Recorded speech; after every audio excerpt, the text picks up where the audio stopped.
Hello again, Struck Quap. Today I'm bringing you another build video for Torchlight 3's early access, and this one is a Blood Drinker plus Dusk Mage combo. I decided to call this build Hemothurge Dusk Mage Blood Drinker build because of, well, all the blood magic we would be using to do damage to the enemies. And some might be wondering, why are you doing yet another Dusk Mage video? Well, the Dusk Mage really got a big change. His holy and unholy charge buffs no longer work the way they do before. We've got something called Harmonic Form now with the Dusk Mage, which gets activated once both buffs are active, both buffs are charged. So you don't get a buff for the light bar being charged and then separately for the dark bar. You get one of them charged, and then as soon as the other one gets charged, that's when you get the buff. So Harmonic Form visually changes you to have that ethereal, spectral kind of form, that you're kind of translucent and transparent. And it's nice, it's definitely a nice change, and that's why I decided to, instead of doing my Explosive Arrow Flaming Destroyer Sharpshooter build, to do this one first, and then the next one would be coming tomorrow. So it's nice, I hope you enjoy it. I decided to make this my first ever build with Radiant Blast after they changed it to be cast on where the cursor is rather than around the player. And I liked it. I liked spamming Radiant Blast, and I like how much they've buffed some of the Dusk Mage skills with the upcoming patch, which is now available on the public test realm. The Dusk Mage has got a big boost for almost every skill. Only Dark Spears got a slight debuff, which it doesn't matter because we don't use it for damage, and Spirit Well didn't get changed. All the other Dusk Mage skills got a good damage boost. That's why I decided to show you this build first. And let's show you the skills and then the rest later.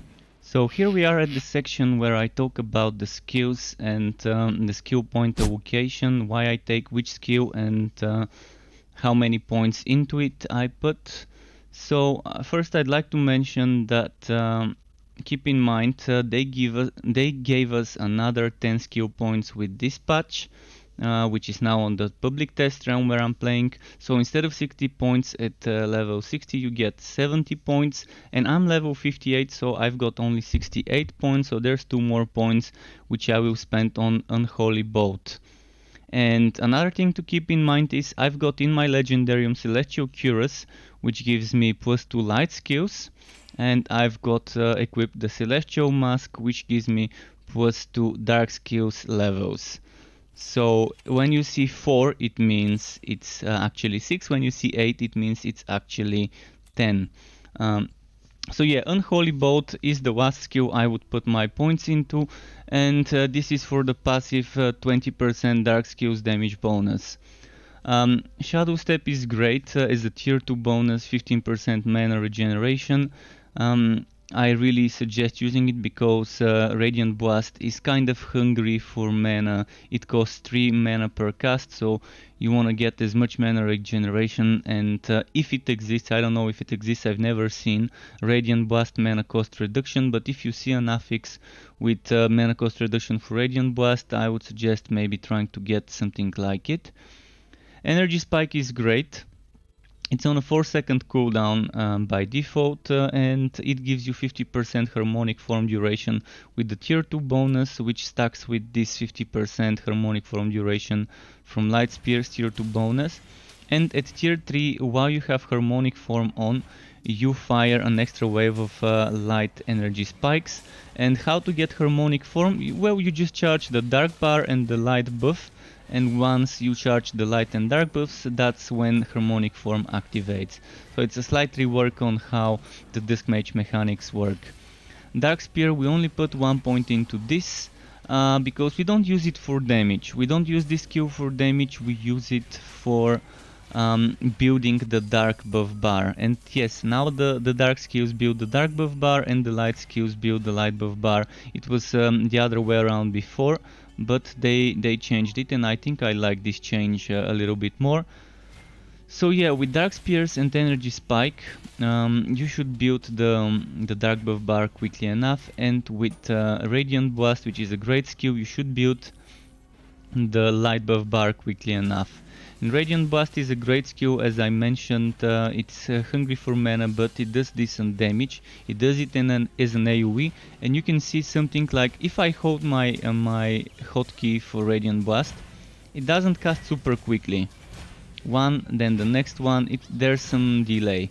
But if you just spam the button, you can see how quickly it casts it. So pro tip from me until they fix this would be to cast it manually, to constantly press the hotkey yourself.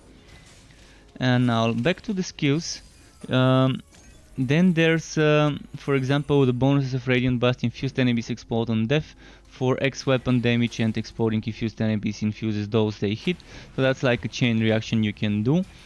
Then there's Light Spear. Light Spear is great as a fewer. It has 10 seconds cooldown by default.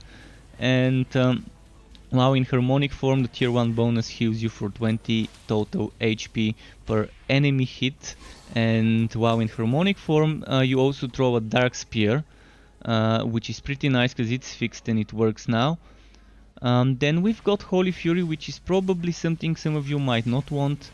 Currently the crit chance cap is 40%, and the developers have confirmed that certain skills, they're working on certain skills and things in the game to allow us to go over that cap, but here's the question which I don't know the answer for. Does the crit chance for light skills from Holy Fury tier 2 go over the 40% crit chance cap? It's hard to test it, so the best way to know is to ask a developer, and when I remember to do so, I will try and ask a dev to tell me whether this works that way. Holy Bolt is here only for light skills damage.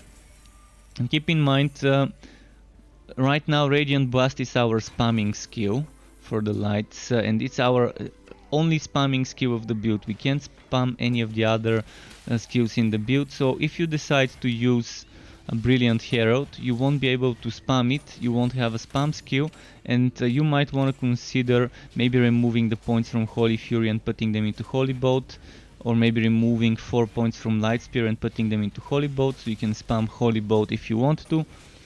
But the way I like to play this build is what you're seeing, this specific point allocation, and using Holy Bolt only as a passive for the light skills damage. So if this crit chance doesn't go over the 40% crit chance cap, it's probably not good to use it if you're close to that cap, and then you can put those points into other places like damage to relic skills in Luminous Run, or maybe damage to blinded sword or stunned, or even maybe put more points here or here. There are places to spend them, definitely. You can even upgrade the Dark Spears.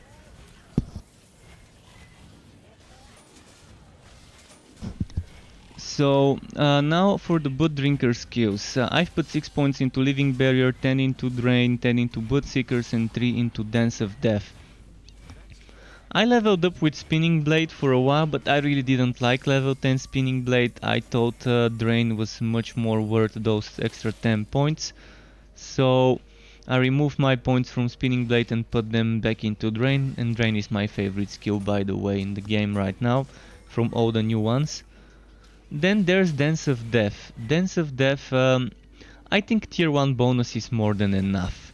It's more than enough. If you don't want tier 1, you can just put 1 point here, as long as you have it in the setup, because it's an extra skill, extra damage you can activate once you've spent 200 relic energy, so at least 1 point here is advisable. Living Barrier with the tier 2 bonus is great. I've not tried tier 3 Living Barrier honestly, but I don't think I want it, but you might want to try it eventually sometime.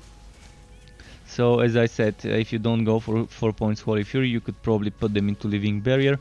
I love Blood Seekers as tier 3, it's pretty nice having twice as many Blood Missiles, so sometimes I would use Blood Seekers, sometimes I would use Drain, sometimes I would use Drain while Blood Seekers is active, so I really love it. If you don't want the tier 3 bonus, maybe get the tier 2, or at least the tier 1 bonus for Blood Seekers. And something else you could put points into would be Energizer. it's pretty nice. I don't feel the need to put points into Energizer right now, but if you wanna be more spammy with the relic stuff, get those points into Energizer.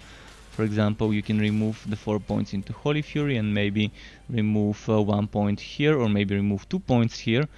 And then you're gonna have 1 extra point to spend maybe in Living Barrier to have more healing for it. But yeah, it's great. It's a great thing. I love this build the way it is. Now let's talk about the Legendarium.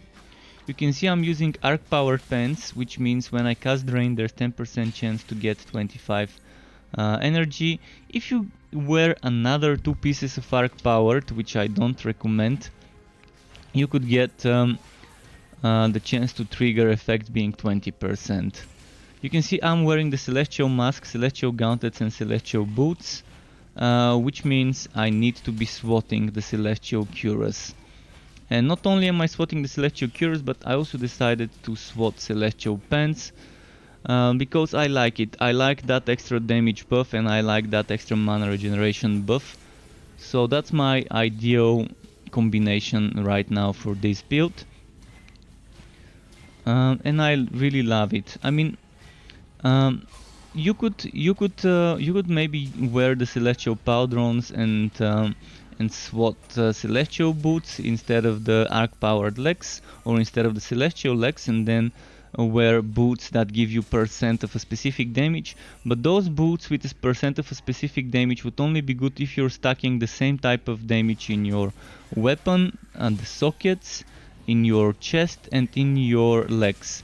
And since they removed the passive physical damage bonus and all passive elemental damage bonuses from each relic, now I don't have the 25% physical damage from Bloody Chalice, meaning I don't have to be stacking physical damage, so I can go for any element I get. Here I've got physical, here I've got electric, here I've got poison and a little bit of fire.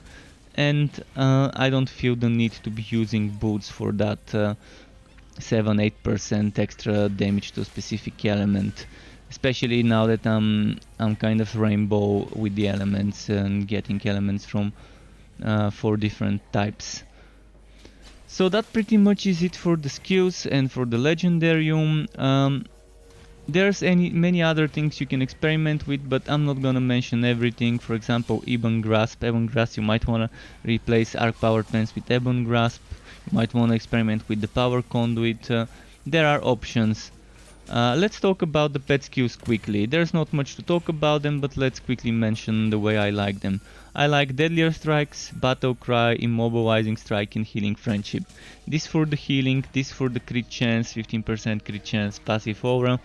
This lets me have some damage every now and then when the pet buffs me, and this helps keeping enemies immobilized and away from me. Other things you might consider is Screeching Stun, or if you don't need the crit chance aura, you can go for either block chance or defense or even movement speed.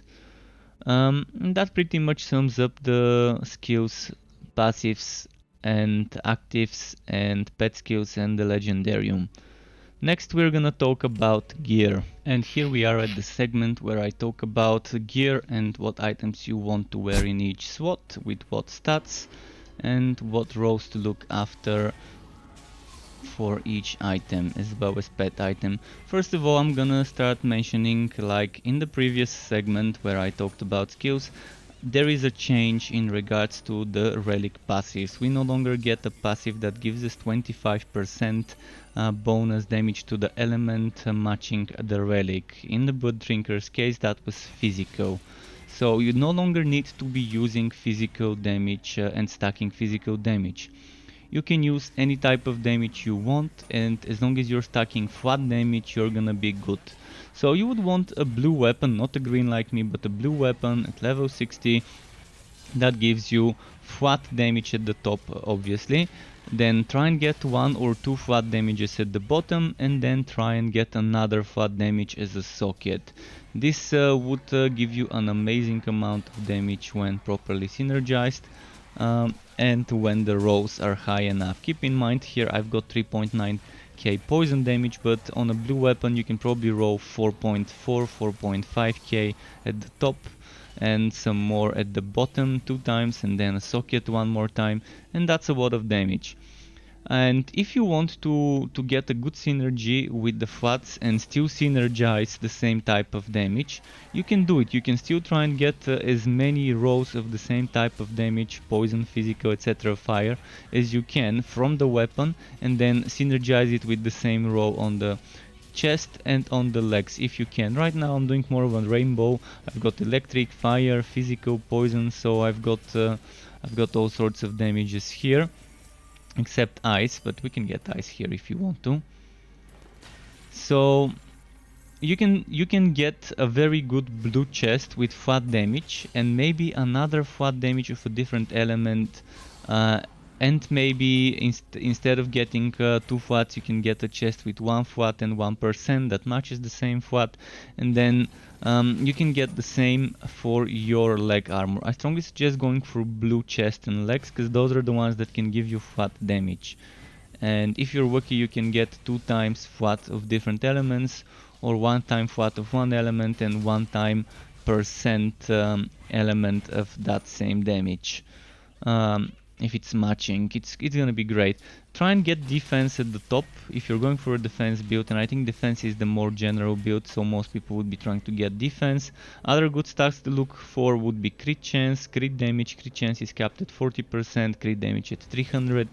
You might want to look for evasion and block chance. Those are capped at 40, and if you cap both of them at 40, you have only 34% chance to get hit, which is a pretty strong defensive way. Try and get a shield. If you want to use shield, get a shield with flat defense at the top, together with some block chance, and then at the bottom maybe some more block chance, maybe some defense against a certain element, or more HP, or maybe chance to slow if you want that, although you don't need it for this build. You've got plenty of slow from Dark Spears. And maybe a socket. I mean, ideally you would want a socket on everything. I strongly suggest wearing Celestial Mask with mana again per second. It's great, and maybe crit chance as well. Then Celestial Gauntlets, maybe with energy cost reduction, some defenses, blocks, evasions, etc. And wearing Celestial Boots. Alternatively, you can maybe wear blue boots and swat those and remove the arc-powered legs from the Legendarium, and then wear the Celestial Shoulders. But my ideal choice is Celestial Mask, Gauntlets and Boost wearing, the rest blue. For the POW drones, you can either go for something with relic energy cost, some blocks, some defenses, or something like this, where you get crit damage. And I think the crit damage is the more offensive one. You probably would prefer that. Some people would prefer the relic energy cost. I personally prefer the crit damage over the relic energy cost for this build. But if you can get both of them, even better. Crit damage, relic energy cost, and then either defense or block chance and a socket would be amazing. So let's list some more stats that are good for you. We said relic energy cost, but there's also relic energy recharge rate. I already said about defense, regular or elemental, block chance, evasion, flat damage, percent damage, crit chance, crit damage. We said about those. HP, definitely a good stat. Avoid basic attack things. Damage or attack speed for basic attacks, avoid it. You don't need it for this build. Avoid gold work. I don't know why this even rose on items. It's not the main source of gold anyways in the game. And other things that you might want to avoid would be cost reduction for skills you're not using, and you definitely might want to look for cost reduction to Radiant Blast if it exists in the game. I'm still to find an item that gives me cost reduction to Radiant Blast or damage to Radiant Blast. You can try and get damage to skills that you're using and cost reduction to skills that you're using. They would be nice. If you decide to use a focus, try to get as much mana again per second as you can, but probably as well try to get at least 1 flat damage on the nether skull or any type of other focus item you're using. And you want to swap the Celestial Cuirass as you saw in the skill section. For the pet, my favorite is Dryad Neckband because it heals. And for the tokens, I like combining Phoenix token with the token of Rapid Bartering. Phoenix token makes the pet resurrect faster, token of Rapid Bartering makes it return faster. If you think the pet is not gonna be dying, remove the Phoenix and replace it with whatever else. Either immunity, actually you can get immunity on a token, but you can probably get something like the active skills, Invigoration. It's pretty fun to use that one on the pet. And this pretty much, I think, sums up the things. I probably might have missed something, but in the text version of the build you're probably gonna see more stats listed. But that pretty much is it. Now let's show you some more gameplay footage of the build. And here we are at the segment where I show you more gameplay footage and I talk about maybe how I rotate the skills. You're probably gonna notice that I'm not doing that much damage on Ridiculous. Maybe it's because of my gear, maybe it's because, well, the Dusk Mage got a buff, but it also got a nerf. So before, when you had both buffs, the Holy and Holy Charged, active, you could get 275 total extra damage from using the Celestial Gauntlet, Celestial Pants and getting yourself buffed up. Now you only get 175, which would be from using the Celestial Gauntlets, getting Harmonic Form and using the Celestial Legs. Whether that's for better or for worse, we will see. I mean, every skill got buffed, so hopefully this buff does help us be stronger. So I just have to wait and see the reception of that patch from other players. I personally am not a big fan of how they nerfed us with the Harmonic Form, but I'm also a fan of how they buffed up the skills. So in general, I do feel like we're a little bit weaker than we could have been before the changes. I do feel that that extra 100% damage we're losing from the Celestial Gauntlets is kind of felt, but you may be losing that extra 100% damage, but you're also losing 50% increased mana cost, so your spells would not cost as much as they did before when you are fully buffed. So that's the silver lining here. This means you can have builds like this where you're spamming Radiant Blast a little bit more available without needing to use a focus item.